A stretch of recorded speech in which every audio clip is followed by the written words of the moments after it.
وجه الله ومرضاته وقربه وثوابه سبحانه وتعالى. نويت التعلم والتعليم والتذكر والتذكير والنفع والانتفاع والإفادة والاستفادة والحث على التمسك بكتاب الله وسنة رسوله والدعاء إلى الهدى والدلالة على الخير ابتغاء وجه الله ومرضاته وقربه وثوابه سبحانه وتعالى. نويت التعلم والتعليم والتذكر والتذكير والنفع والانتفاع والإفادة والاستفادة والحث على التمسك بكتاب الله وسنة رسوله والدعاء إلى الهدى والدلالة على الخير ابتغاء وجه الله ومرضاته وقربه وثوابه سبحانه وتعالى. نويت التعلم والتعليم والتذكر والتذكير والنفع والانتفاع والإفادة والاستفادة والحث على التمسك بكتاب الله وسنة رسوله والدعاء إلى الهدى والدلالة على الخير ابتغاء وجه الله ومرضاته وقربه وثوابه سبحانه وتعالى. نويت التعلم والتعليم والتذكر والتذكير والنفع والانتفاع والإفادة والاستفادة والحث على التمسك بكتاب الله وسنة رسوله والدعاء إلى الهدى والدلالة على الخير ابتغاء وجه الله ومرضاته وقربه وثوابه سبحانه وتعالى. نويت التعلم والتعليم والتذكر والتذكير والنفع والانتفاع والإفادة والاستفادة والحث على التمسك بكتاب الله وسنة رسوله والدعاء إلى الهدى والدلالة على الخير ابتغاء وجه الله ومرضاته وقربه وثوابه سبحانه وتعالى. نويت التعلم والتعليم والتذكر والتذكير والنفع والانتفاع والإفادة والاستفادة والحث على التمسك بكتاب الله وسنة رسوله والدعاء إلى الهدى والدلالة على الخير ابتغاء وجه الله ومرضاته وقربه وثوابه سبحانه وتعالى. نويت التعلم والتعليم والتذكر والتذكير والنفع والانتفاع والإفادة والاستفادة والحث على التمسك بكتاب الله وسنة رسوله والدعاء إلى الهدى والدلالة على الخير ابتغاء وجه الله ومرضاته وقربه وثوابه سبحانه.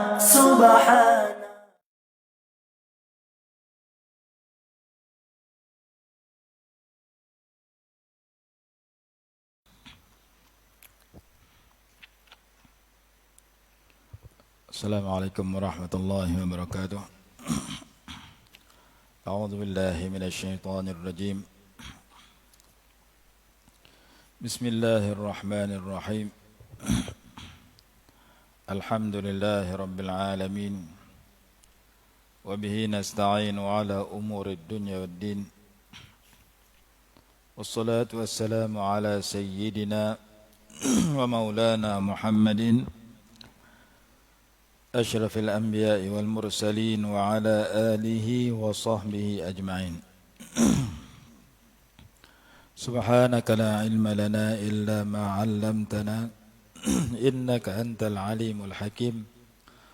رب اشرح لي صدري ويسر لي أمري واحلل عقدة من لساني يفقه قولي ولا حول ولا قوة إلا بالله Al-Ali Al-Azim, amma ba'du.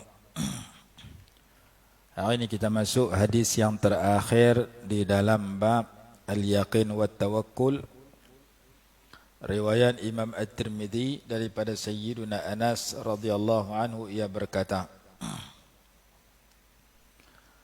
adalah dua beradik di zaman Nabi sallallahu alaihi wasallam, dan adalah salah seorangnya mendatangi Nabi sallallahu alaihi wasallam, yakni untuk menuntut ilmu dan ma'rifah.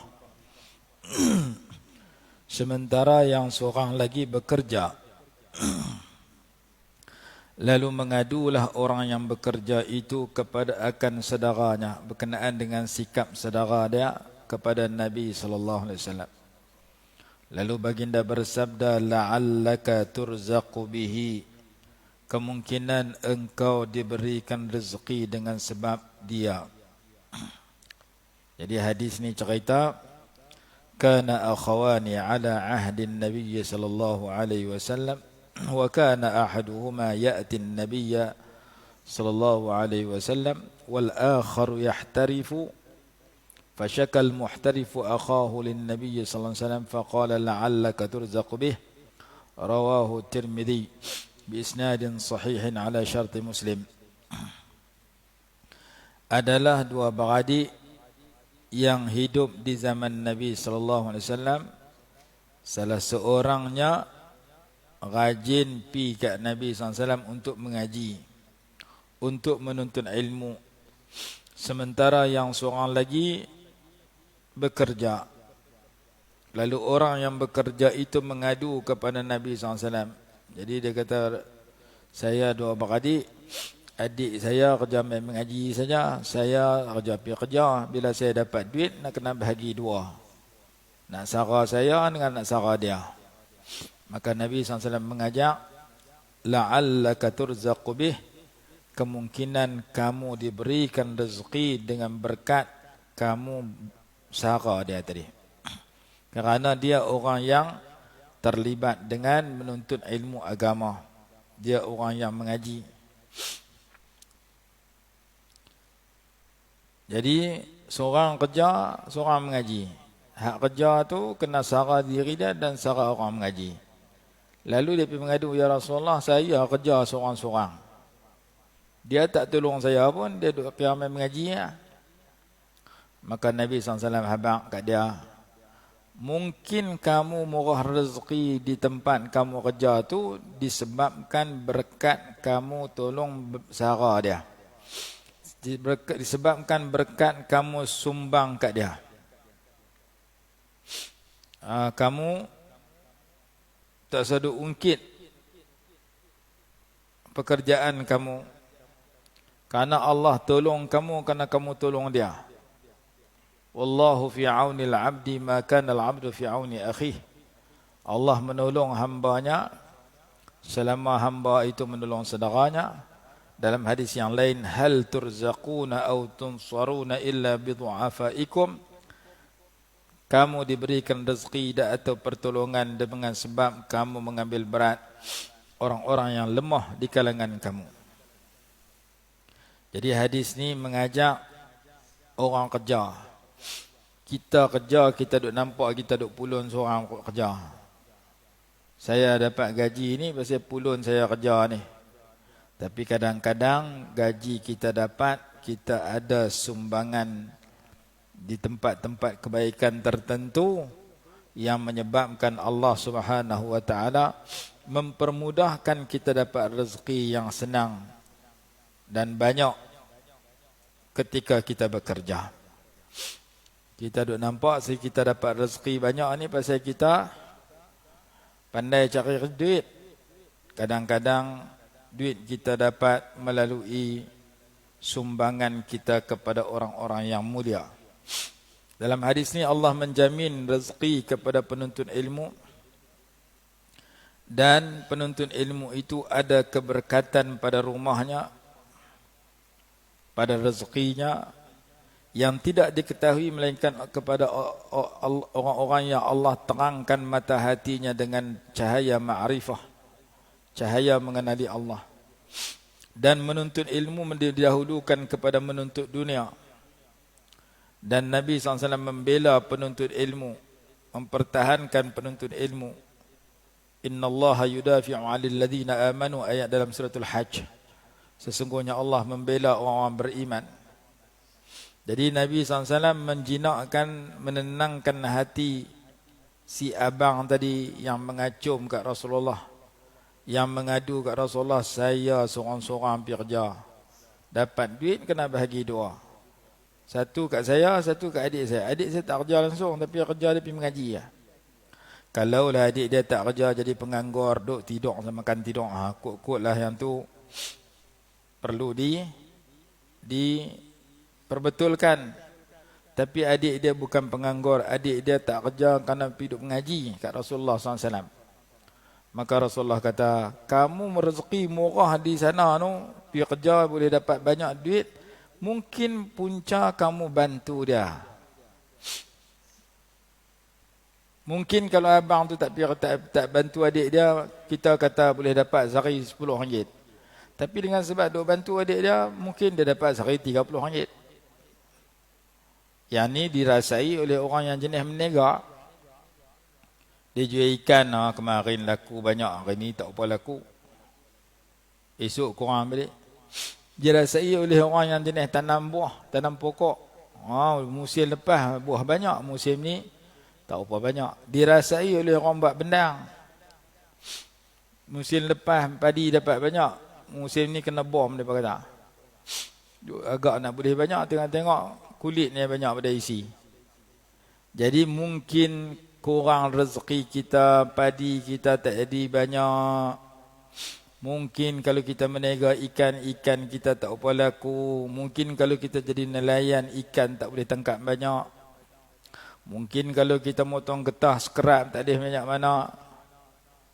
Mungkin kalau kita bekerja kerajaan, gaji kita dapat tapi habis cepat.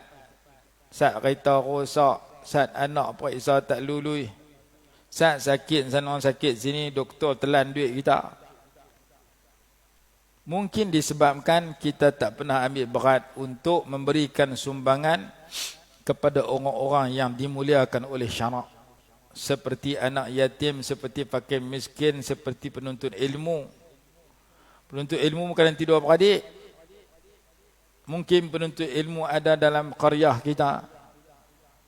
Kita pun tak kenal main pada luar tapi duduk mengaji. Kita pergi pagi nah menyerok pagi ni hampa nasi lemak aku belanja.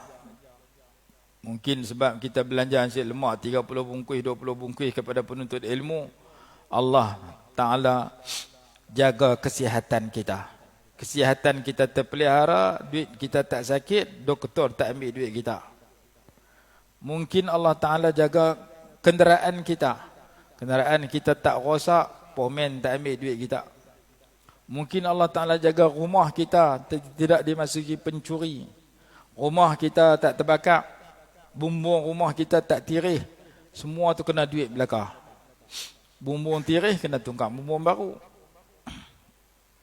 Kawang masuk, lagi banyak. Rumah terbakar, habis ke semua. Allah jauhkan kita daripada malapetaka dengan sebab kita mengambil berat orang-orang yang mulia. Seperti penuntut ilmu, seperti ahli masjid, seperti ahli surau. Oh, surau malam Jumaat ni ada orang baca Yasin. Kita pi hantar ayat teh bang satu jak bagi mereka minum, buat kenduri yang teh kat mereka. Mungkin dengan sebab kita jamu orang surau yang datang buat ibadat kepada Allah, Allah murah rezeki kita. Mungkin kita pi pasang buah ayam hari Jumaat satu pelah, orang buh dalam jak besar. Ini warna ni ayat air macam kala, merah ada, oring ada. Kita jamu ayat oring kepada orang-orang yang pergi sembahyang Jumaat, keluar sembahyang Jumaat tu panas tu nak abang dah.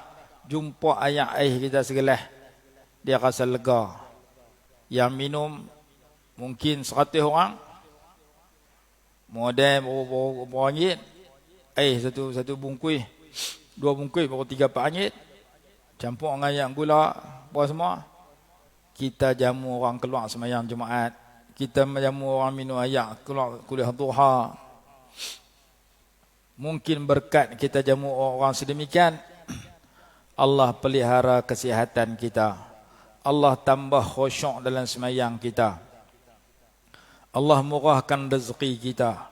Allah bagikan kejayaan kepada pengajian anak kita.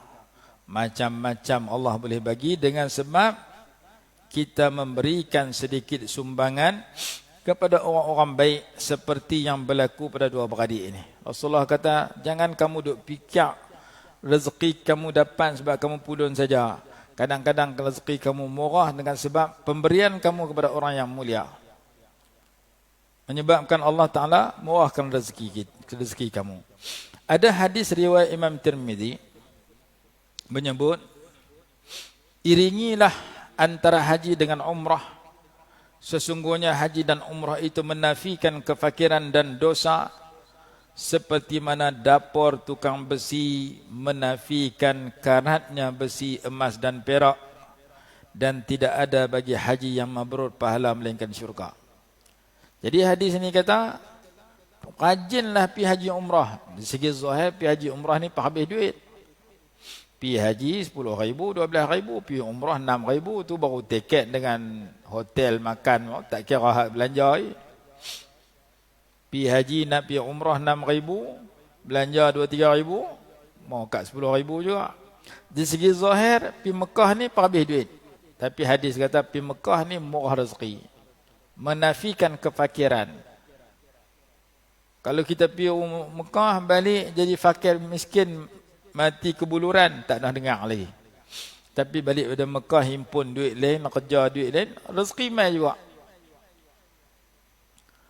Seperti bab sedekah. Sedekah nampak kuih kurang tapi kuih bertambah. Pi haji umrah pun sama. Tapi kita nak pi tak boleh lah ni COVID. Kita kena niat nak pi.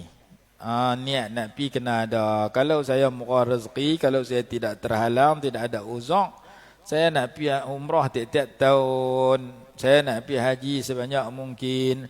Maka setiap kali mai musim haji, musim umrah, kita dapat pahala kerana niat kita nak pi. Kalau boleh tahun depan nak pi dah, tahun ni nak pi dah. Tiba-tiba tak boleh pi. Orang hak tak boleh pi dapat dengan niat, dapat pahala niat. Mudah-mudahan kelebihan haji umrah tu dapat kat kita. Kelebihan haji umrah menggugurkan dosa. Kelebihan haji umrah tu dijanjikan syurga. Kelebihan haji umrah itu menafikan kefakiran dan dosa.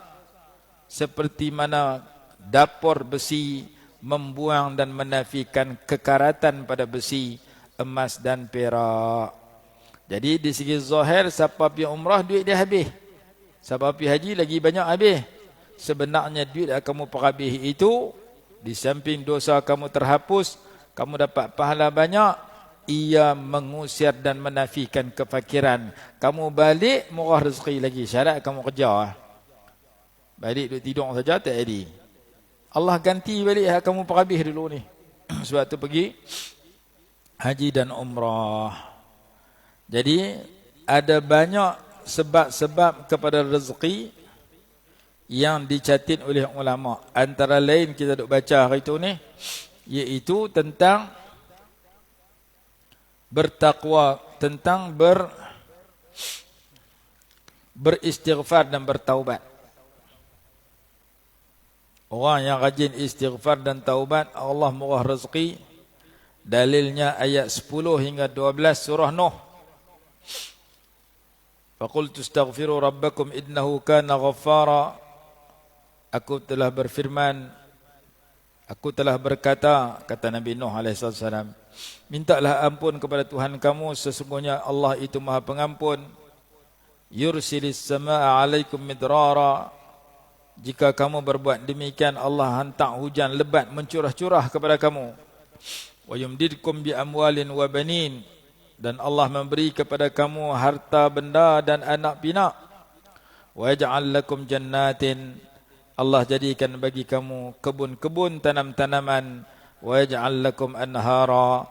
Serta mengalirkan bagi kamu sungai-sungai. Jadi ayat 10 hingga 12 dalam surah Nuh menyatakan salah satu amalan yang menyebabkan rezeki kita murah apabila kita rajin beristighfar. Begitu juga ayat 52 surah Hud. Wa ya qaumi istaghfiru rabbakum thumma tubu ilaihi yursilis samaa 'alaikum midrara wa yazidkum quwwatan ila quwwatikum wa la tatawallaw mujrimin. Wahai kaumku, beristighfarlah kamu kepada Tuhan kamu, kemudian bertaubat kepadanya. Istighfar dan taubat. Ayat 52 surah Hud. Allah utuskan hujan yang lebat. Allah tambah kekuatan demi kekuatan kepada kamu. Dan jangan kamu membelakangi seruanku.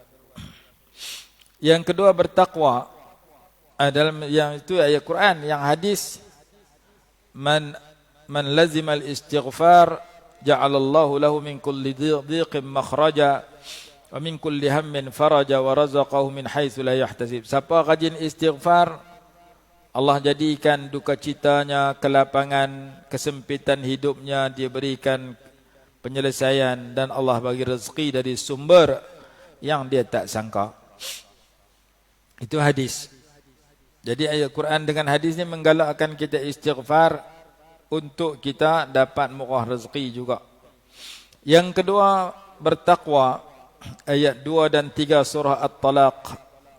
Wa man yattaqillaha yaj'al lahu makhraja wa yarzuquhu min haitsu la yahtasib. Siapa yang melaksanakan yang Allah suruh, tinggal yang Allah larang, nescaya Allah jadikan baginya jalan keluar, yakni dari segala permasalahan dalam hidup, serta Allah memberikan rezeki dari sumber yang dia tak sangka. Itu ayat 2 dan 3 surah At-Talaq. Kemudian ayat 96 surah Al-A'raf. Walau anna ahlal qura amanu wattaqau lafatahna alaihim barakatim minas sama'i wal ard. Jika penduduk mana-mana negeri beriman dan bertakwa, nescaya kami bukakan kepada mereka keberkatan daripada langit dan bumi. Keberkatan ini bertambah kebaikan daripada langit, yakni ditulis di Lauhul Mahfuz kebaikan yang banyak, dan diturunkan daripada langit hujan yang lebat untuk menyuburkan tanam-tanaman dan mendapat rezeki. Keberkatan daripada bumi sama ada tumbuh pokok yang banyak. Keberkatan daripada bumi mungkin dapat sumber-sumber daripada bumi yang menyebabkan rezeki kita murah. Itu ayat 96 surah Al-A'raf. Yang ketiga tajuk kita baca sekarang iaitu bertawakal kepada Allah. Lau annakum tatawakkaluna 'ala Allahi haqqa tawakkulihi la razaqakum kama yarzuqu at-tayra taghdu khimasan wa taruhu bitana. Kalau kamu bertawakal kepada Allah dengan sebenar-benar tawakal, nescaya Allah bagi rezeki kepada kamu sebagaimana Allah bagi rezeki kepada sekumpulan burung yang keluar di pagi hari, perutnya kempes, dan pulang ke sarangnya di petang hari dalam keadaan perutnya penuh dengan makanan. Yang keempat, fokus kepada ibadat. Orang yang fokus kepada ibadat, dia jaga sembahyang jemaah, dia jaga sembahyang tahajud, dia rajin zikir, dia baca Quran, dia rajin mengaji, dia rajin mengajak. Kemudian dia makan pula pergi jadi ibadat juga, makan dengan tangan kanan, baca bismillah, baca doa makan, baca alhamdulillah selepas makan. Dia masuk tandas pergi jadi ibadat juga, masuk kaki kiri, keluar kaki kanan, sebelum masuk baca doa, lepas keluar baca doa. Dia tidur pergi jadi ibadat, tidur dengan nama Allah, mangkit alhamdulillah, tidur bismikallahumma ahya wa amut, mangkit tidur alhamdulillahillazi ahyana.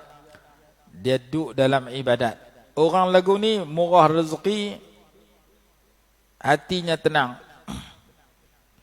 Hadis Imam Tirmizi menyatakan, ya bna inna Allah Ta'ala yaqul, Allah berfirman, ya bna Adam, tafarragh li'ibadati amla sadraka ghinan wa asudda faqrak, wa illa taf'al mala'tu yadayka syughlan wa lam asudda faqrak. Wahai manusia, fokuslah, penuhilah masa lapangmu dengan beribadah kepada aku. Ada saja masa lapang, isi dengan ibadat. Nescaya aku berikan kepada kamu dua perkara. Yang pertama, amla sadraka ghinan. Aku penuhi dadamu dengan kekayaan. Kaya jiwa. Jiwa kita tenang. Jiwa kita tak serabut. Jiwa kita tak cemburu kat orang lain. Cemburunya kat dia, kereta aku buruk, kereta dia baru. Tak ada rasa cemburu. Allah penuhkan dada kita dengan perasaan kaya. Wa asudda faqrak, dan kedua, aku penuhi kefakiranmu. Aku tutup kefakiranmu, maksudnya aku penuhi keperluanmu. Kamu perlu tamana, aku bantu. Syarat dia, kamu isi masa lapang kamu dengan beribadat. Masa ni sembahyang subuh, masa ni zikir, masa ni makan jadi ibadat, masa ni tidur jadi ibadat, masa ni baca selawat, masa ni baca istighfar, masa ni baca kitab.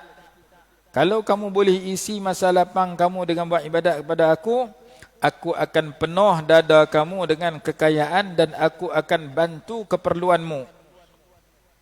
Wa illa taf'al mala'tu yadayka syughlan wa lam asud faqrak. Jika kamu tak isi masa kamu dengan ibadat, aku akan sibukkan kedua tanganmu. Aku akan penuhkan tangan kedua tanganmu kanan kiri dengan kesibukan.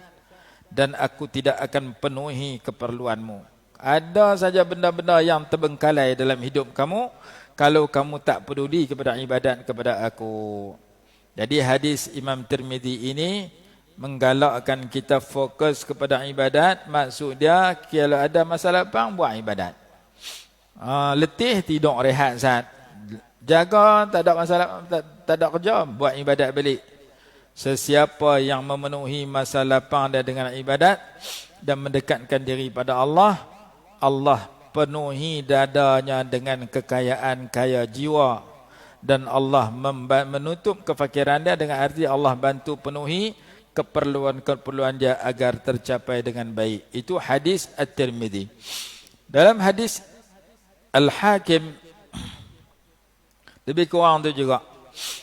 Ya ibna Adam, tafarragh li'ibadati amla qalbaka ghinan wa amla yadayka rizqa. Ibna Adam la tuba'idni fa amla qalbaka faqran wa amla yadayka syughla.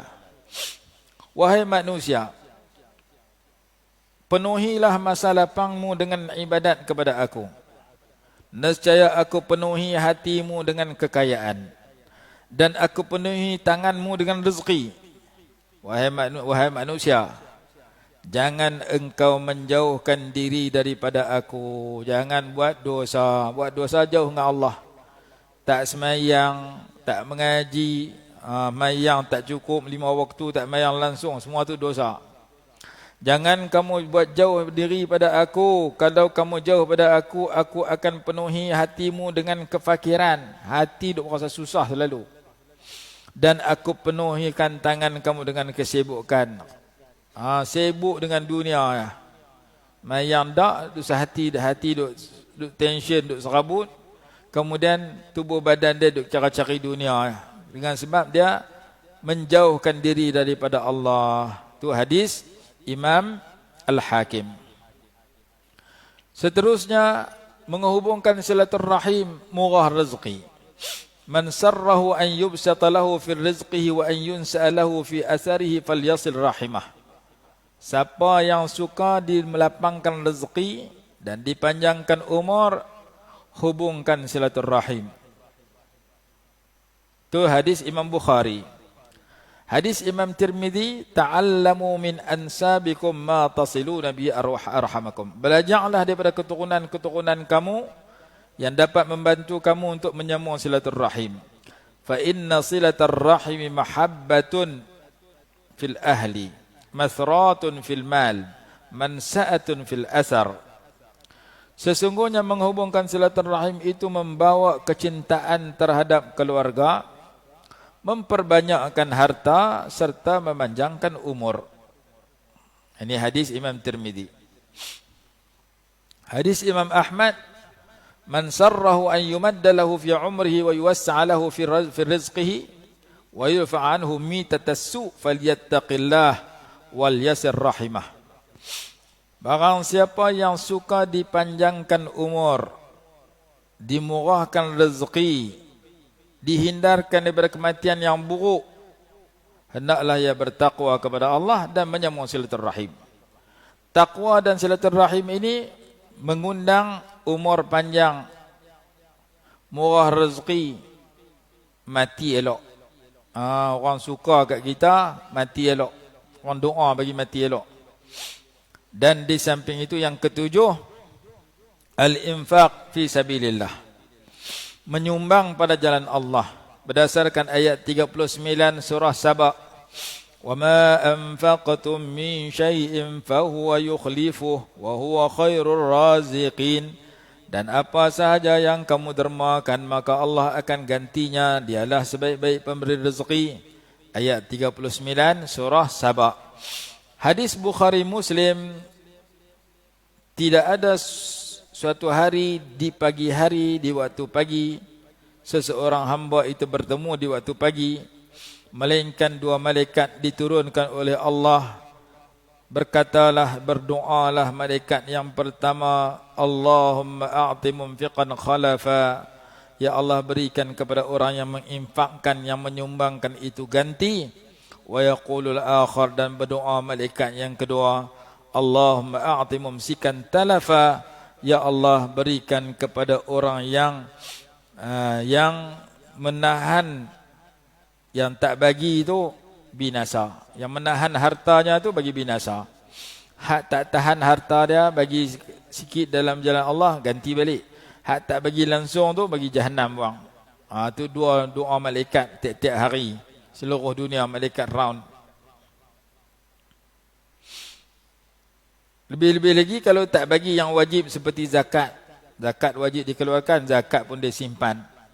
Sebab dia merasa aku bagi ni kuih susah. Zakat aku ni banyak juga, kalau kau keluar rasa macam banyak dia kata mau bagi.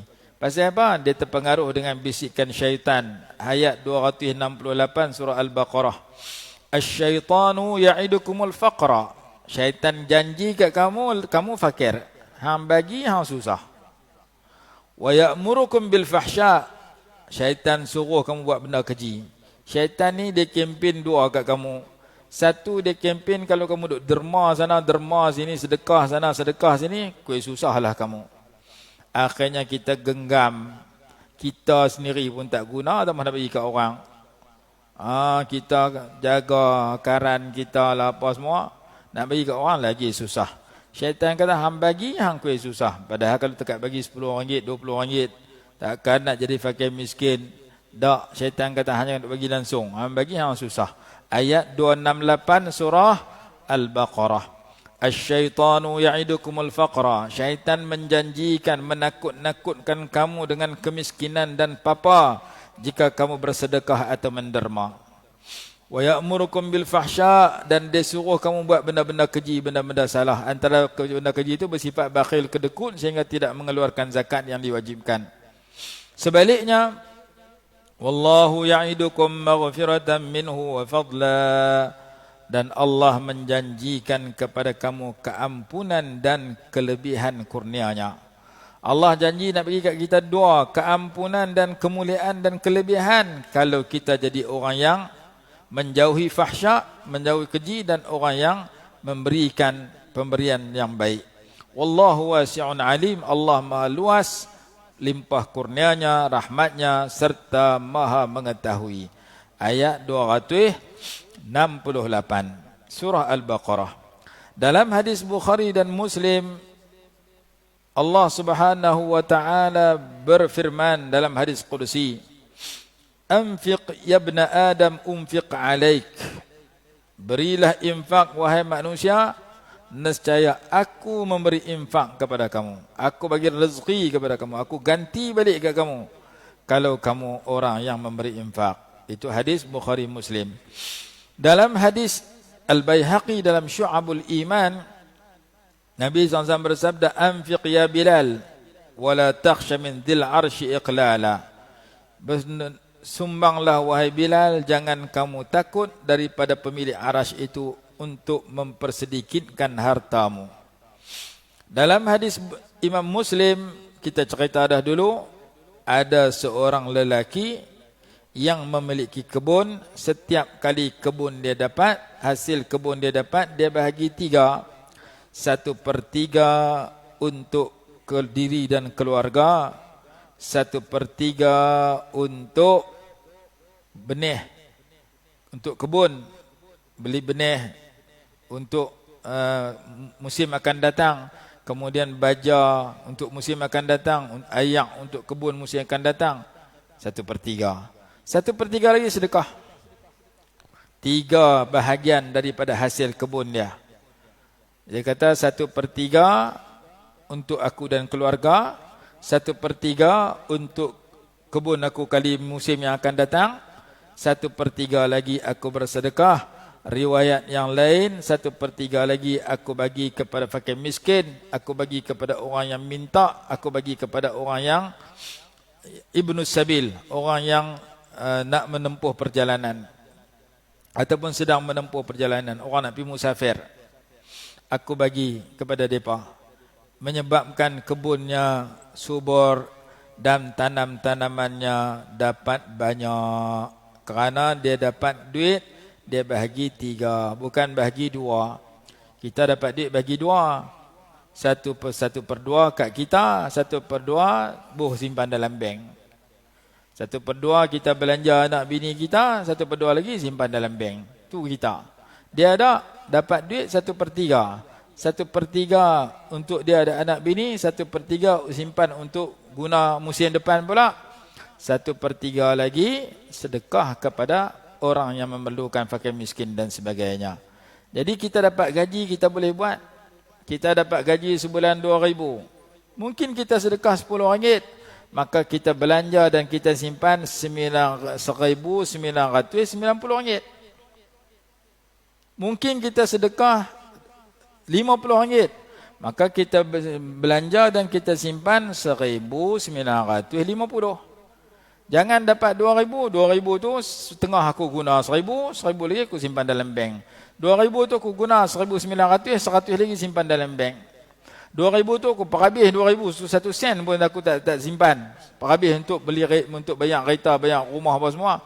Habis kat kita semua 100%. Jadi yang diajar dalam hadis Imam Muslim ni, bagi ada sebahagian kecil daripada wang yang kita dapat, mungkin daripada kebun kalau kita berkebun, mungkin kita dapat dengan tangkap ikan kalau kita nelayan, mungkin kita dapat daripada padi kita kalau kita petani, kita dapat daripada kebun getah kita. Kalau jadi cikgu dapat gaji bulanan, jadi pekerja kilang dapat gaji, kalau orang meniaga dapat untung meniaga. Jangan simpan dua, satu kita guna, satu kita simpan dalam bank, rugi. Bagi jadi 3. 1/3 untuk bagi ke orang. Bagi ke orang tu ikut suka kita lah. Mungkin dapat 3,000 boleh bagi 1,000. Tu memang tinggi lah.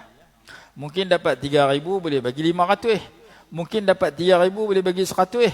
Mungkin dapat 3,000 boleh bagi RM10. Dia dah 1/3 tu. Walaupun RM10. Gaji dia 3,000, RM10 buat kenuri. RM10 bulan tabung. RM10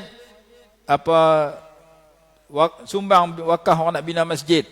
Yang penting ada persen daripada keseluruhan wang yang dia dapat itu untuk benda yang baik, untuk sedekah, untuk sumbang dalam kebaikan. Jadi tiap-tiap kali dapat duit bahagi 3, jangan bahagi 2. Sebagian orang dia banyak bahagi 2. Dapat duit banyak mana pun bahagi 2. 1/2 dia guna, 1/2 dia simpan dalam bank untuk kegunaan masa depan. Dalam hadis ni, simpan ada, untuk keluarga ada, untuk kegunaan masa depan pun ada, untuk sedekah ada. Hadis Imam Muslim, nombor hadis 5299. Jadi nombor hadis ni menceritakan bagaimana seorang lelaki sedang berjalan di tanah lapang, terdengar suara ghaib atas langit di awan berkata, "Isqi hadiqata fulan." Juruh air hujan di kebun si fulan. Awan itu bergerak. Dia ikut awan tu. Sampai satu tempat, turun air hujan. Bila turun, masuk dalam parit, air tu mengalir, dia ikut parit tu. Tengok-tengok ada seorang lelaki sedang duduk ke air, masuk dalam kebun dia. Dia pergi tanya lelaki itu, "Kamu nama apa?" Lelaki itu kata, "Nama saya sekian." Nama lelaki itu sama dengan nama yang dia dengar atas langit tadi. Jadi dalam atas langit ada satu suara kata, "Juruhlah air hujan ke kebun si fulan." Nama dia sekian. Lalu dia kata, lelaki itu tanya dia, haduk kai hayak tadi masuk dalam kebun dia, "Wahai hamba Allah, kenapa engkau bertanya aku tentang nama aku?" Jawab lelaki yang dengar suara atas langit tadi, dia kata, "Aku mendengar suara di atas awan berkata, ini air juruh di kebun si fulan. Namamu yang disebutkan dalam suara itu. Apa engkau lakukan?" Maka lelaki itu jawab, "Kalau itu yang kau tanya aku nak bagi tahu, hasil kebun aku tiap-tiap kali dapat, nombor 1 aku sedekah 1/3. Nombor 2 aku makan dengan keluarga aku 1/3. Nombor 3 aku kembalikan ke kebun aku 1/3. 1/3 last tu untuk beli benih, beli racun, beli baja, untuk beli mesin heret air masuk dalam kebun. 1/3 untuk kegunaan akan datang, 1/3 untuk aku dengan anak bini aku, 1/3 aku sedekah." Riwayat yang lain 1/3 itu untuk orang miskin, untuk orang yang minta derma, untuk orang yang ibnis sabil, orang yang suka berjalan. Orang ibnis sabil, orang nak menempuh perjalanan ataupun dalam perjalanan singgah tempat kita. Orang nak pergi haji, nak pergi umrah, nak musafir pergi Kuala Lumpur. Nah, RM5, RM10 biar minum air aku jalan. Atau aku bagi kepada ibnu sabil nama dia. Ataupun orang yang minta sumbangan ataupun orang fakir miskin. Itu riwayat yang kedua. Riwayat pertama sedekah ya, secara ringkas. Maka daripada hadis inilah disebutkan bahawasanya Allah Ta'ala murahkan rezeki dia, kebun dia subur pada orang lain. Orang lain kemarau tak ada air, tiba-tiba hujan boleh pergi tumpu tak kat dia saja. Kerana dia bahagi 3. Jadi hadis ni ajar kat kita, bila kita berkebun, ada orang kata saya tak berkebun, saya kerja kerajaan, saya dapat duit melalui menega, tak kira apa cara, yang penting dapat duit. Bila dapat duit, kita guna untuk kita anak bini satu sebahagian, kita simpan dalam bank untuk kita gunakan datang sebahagian, tapi kena ada sekupang 2 RM1, 2, 10, 2, 100, 2 kalau rajin lagi, untuk kita sumbangkan dan ada sedekah. Yang tu 3 bahagian yang boleh mendatangkan rezeki kita. Kata dalam hadis Imam Muslim 5299 nombor hadisnya. Apalagi amalan yang murah rezeki, berbuat baik kepada orang lemah. Hadis Imam Bukhari menyatakan, hal tunsaruna wa turzaquna illa bidu'afaikum. Bukankah kamu diberikan pertolongan oleh Allah dan diberikan rezeki oleh Allah disebabkan orang-orang lemah di kalangan kamu yang kamu ambil berat. Orang-orang susah yang kita ambil berat, orang lemah, orang sakit kah, orang anak yatim kah, ibu tunggal yang susah kah, fakir miskin yang susah. Kita tengok orang yang susah, kita bantu dia. Allah murahkan rezeki kita. Ada hadis lain kata, hadis Imam Al-Hakim, ibghuni fi du'afaikum. Cari orang-orang yang lemah. Cari keredaanku dengan kamu mengambil berat orang-orang lemah. Fa innama turzaquna wa aw tunsaruna bi du'afaikum. Kamu diberikan rezeki atau ditolong disebabkan orang-orang lemah di kalangan kamu. Dan ada hadis kata, ada ayat Quran kata hijrah ke jalan Allah. Wa man yuhajir fi sabilillah yajid fil ardi muraghaman katsiran wasa'ah.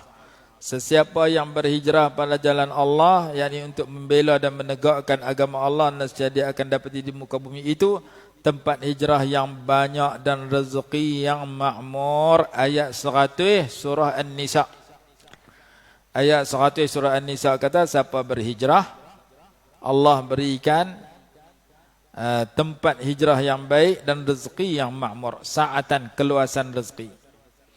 Itu beberapa tempat yang digalakkan kita buat untuk kita dapat rezeki. Di samping ada hadis kata Nabi SAW bila menimpa keluarga baginda oleh kesempitan hidup, baginda menyuruh keluarga baginda untuk sembahyang, dan baginda baca ayat 132 surah Taha, wa'mur ahlaka bis-salah.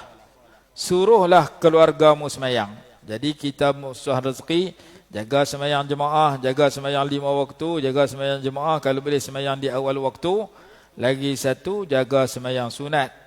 Mudah-mudahan murah rezeki. Barang siapa semayang subuh, dia berada dalam pemeliharaan Allah. Semayang subuh. Satu hadis. Ada hadis kata semayang subuh secara berjamaah. Jadi menjaga ibadat seperti jaga semayang, Allah murahkan rezekinya. Contoh dia bagi, ada hadis kata, ma min abdin yasjudu lillahi sajdatan illa rafa'ahu Allah biha darajah. Tidak ada seseorang yang sujud sekali melainkan Allah angkat satu darjat, wa hatta anhu biha khati'ah, dan Allah gugurkan daripadanya satu kesalahan.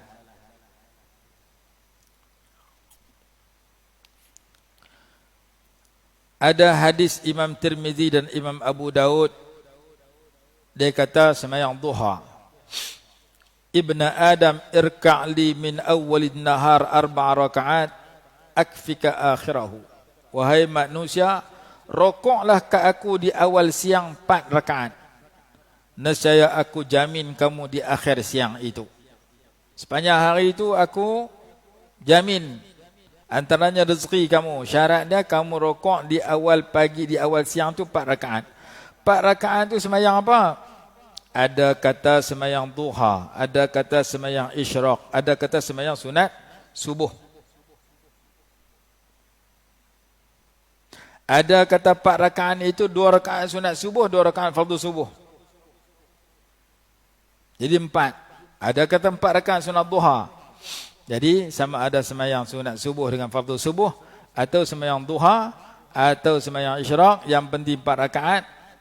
Allah jamin di akhirnya. Hadis Imam Tirmidzi dan Imam Abu Daud. Ya ibna Adam, irka'li min awwalin nahari 4 rakaatin akfika akhirahu. Wahai manusia, semayanglah di awal siang 4 rakaat. Aku jamin akhir siang kamu. Aku jamin mempercukupkan keperluan kamu di akhir hari itu. Jadi sepanjang hari itu Allah bantu kita apabila kita boleh semayang 4 rakaat di awal siang. Ada kata 4 rakaat itu 2 rakaat sunat subuh, 2 rakaat fardu subuh. Itu kira 4 rakaat dah. Ada kata 4 rakaat itu semayang sunat duha. Kerana lepas semayang sunat duha ada doa rezeki yang dibaca dan ditulis dalam Hasyiah Bajuri. Ya Allah, ya Tuhanku, sesungguhnya waktu duha itu waktu duhamu, kebagusan itu kebagusanmu, kecantikan itu kecantikanmu, kekuatan itu kekuatanmu, kekuasaan itu kekuasaanmu, dan pemeliharaan itu pemeliharaanmu. Ya Allah, jika rezekiku masih di langit, maka turunkanlah. Jika di bumi, maka keluarkanlah. Jika sukar, maka permudahkanlah. Jika haram, maka sucikanlah. Jika jauh, maka perdekatkanlah. Berapa kita minta? Atas langit bagi turun, alam bumi bagi keluar. Kalau susah bagi senang, kalau haram bagi suci daripada haram, kalau jauh bagi jadi dekat. 5 permohonan selepas sembahyang duha. Dengan berkat waktu duhamu, kebagusanmu, kecantikanmu, kekuatanmu dan kekuasaanmu, berikanlah kepadaku segala kebaikan yang engkau berikan, yang engkau telah berikan kepada hamba-hambamu yang baik-baik. Itu di antara sembahyang yang boleh murah rezeki. Ada lagi ulama kata ibadat antara maghrib dengan isya. Ibadat antara maghrib dengan isya juga murah rezeki. Ada kata lagi sembahyang witir, sembahyang sunat fajar, sembahyang rawatib dan sebagainya. Panjang perbahasan ulama tentang amal murah rezeki. Dalam buku ni ada berapa muka surat? Buku ni ada 381 muka surat. Amalan murah rezeki. Baru baca 15 tajuk, masa saya pun habis. Pasal apa baca bab ni? Kerana ada kaitan dengan yang kita baca pagi ni, iaitu kawan tu murah rezeki pasal dia sumbang ke adik dia. Pasal adik dia bukan duk tidur saja, bukan duk menganggur, tapi adik dia pergi mengaji kat Nabi SAW. Boleh jadi kamu murah rezeki pasal kamu bantu dia yang dia guna duit kamu untuk menuntut ilmu agama Allah Ta'ala. Jadi mengambil berat dengan ahli ilmu syarak, sama ada dia penuntut ilmu ataupun alim ulama', Allah Ta'ala murahkan rezeki kita berdasarkan kepada hadis ini. Jadi hadis kata apa? Kana akhawani ala ahdin Nabi SAW wa kana ahaduhuma ya'ti Nabi SAW wal akharu yahtarifu. Fashakal muhtarifu akhahu lin Nabi SAW faqala la'allaka turzaqu bih. Adalah 2 beradik di zaman Nabi SAW. Seorang datang mengaji kat Rasulullah, seorang lagi pergi kerja. Lalu hak pergi kerja tu pergi mengadu kat Rasulullah, adik dia tak kerja langsung, kerja terima duit saja. Pasal duit tu duk guna belanja mengaji. Maka Nabi SAW bersabda, la'allaka turzaqu bih. Kemungkinan kamu dimurahkan rezeki disebabkan pemberian kamu kepada adik kamu yang pergi keluar menuntut ilmu dan ma'rifah kepada Nabi SAW. Jadi hadis ini cerita, bagus kalau duit kita yang Allah Ta'ala bagi banyak-banyak tu, sikit kita bagi kepada penuntut ilmu agama. Wallahu a'lam. Bismillahirrahmanirrahim. Alhamdulillahirabbil alamin. Wassalatu wassalamu ala sayyidina Muhammad wa ala alihi wa sahbihi barik wa sallim. Allahumma anfa'na bima 'allamtana wa 'allimna ma yanfa'una warzuqna ilman yanfa'una bi rahmatika ya arhamar rahimin. Rabbana atina fid dunya hasanatan wa fil akhirati hasanah wa qina adzaban nar. Sallallahu ala sayyidina Muhammad wa ala alihi wa sahbihi wasallam. Alhamdulillahirabbil alamin.